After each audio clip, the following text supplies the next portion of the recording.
We knew that when we were going to be recreating the room spaces, one of the key elements to that would be having fantastic looking doors that would fit into the spaces, match the building and match those room settings. Although it's something you just walk through, actually they provide a really important statement about the medieval dating and the look of the building.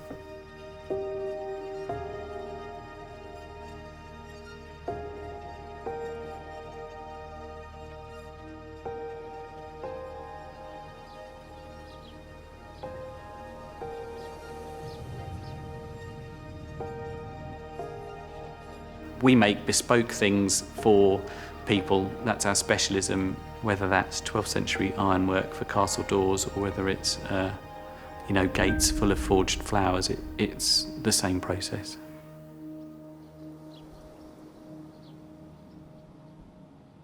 For the castle, we are making the decorative and functional metalwork for the doors in the keep. Roger's a fantastic maker and has 30 years of experience of being a blacksmith. I've been doing the research, creating prototypes, and Roger's been developing the textures, forms, techniques, and then we kind of bring our ideas together and then try and find a way forward, which is the best combination of both. The design team came with designs inspired by local existing metalwork from that period. So it's incorporating modern techniques, but so that the final product is hand finished, hand forged. And so that's the challenge, really. For the ironwork, one of the most important things is Jane Geddes' Bible, if you like, on medieval decorative ironwork in England. And that provides a body of work that shows where all of these pieces of metalwork exist still and what we can learn from them.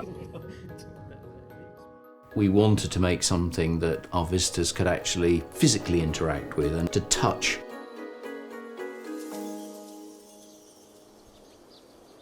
Like anything, when you're undertaking research, you have to go back to first principles.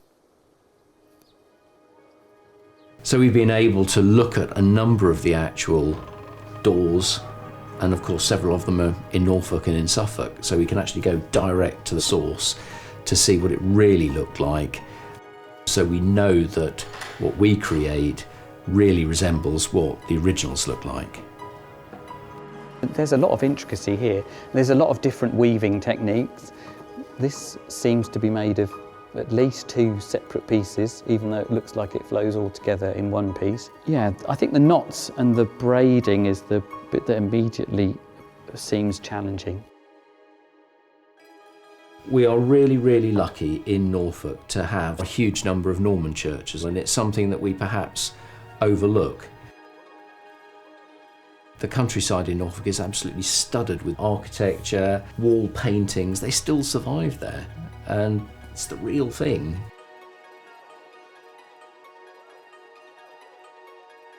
It has been absolutely fascinating to look at how metal was moved 900 years ago and the Saxon influence of the designs for Norwich Castle being so close to the Norman invasion, and the way in which it forces us as makers to move the material in ways that we don't generally choose to do.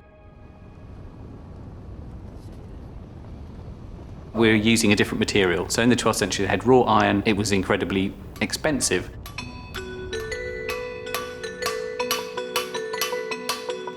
We have to use mild steel.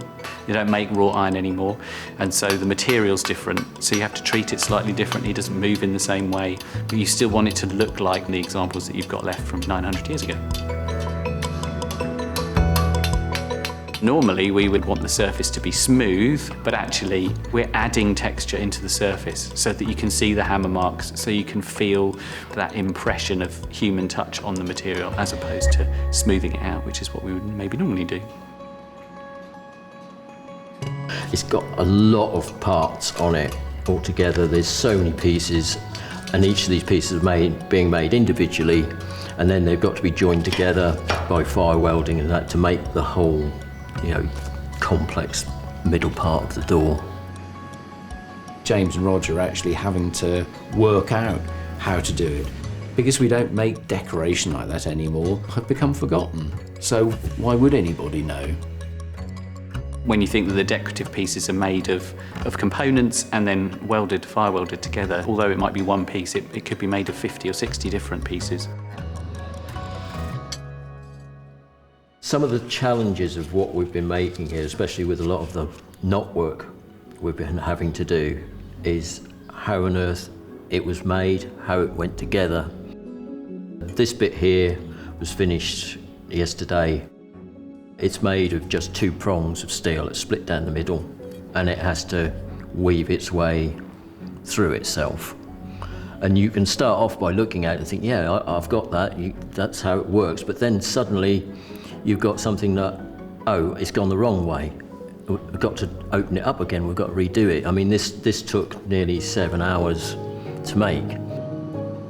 You go to somewhere like Raveningham and you see this interlaced ironwork. But it's only when you start to work through the actual problems that you begin to see how large the challenge actually is. They were good at what they did. I mean, we're struggling with modern technology, so it does give you quite an insight. What's really interesting is learning how we might actually apply the skills, the techniques, the look into other projects, bring it out of the 12th century and bring it into the 21st century. So that, I mean, for me, that's been fascinating. I was born in Norwich. I went to the castle when I was a kid. My brother and I, we spent a lot of time in the keep and chucking pennies down the well and things like that. So I really enjoyed the fact that I'm working on this because it means something to me. It's pushed us, it's challenged us to come up with solutions which are appropriate, authentic and functional.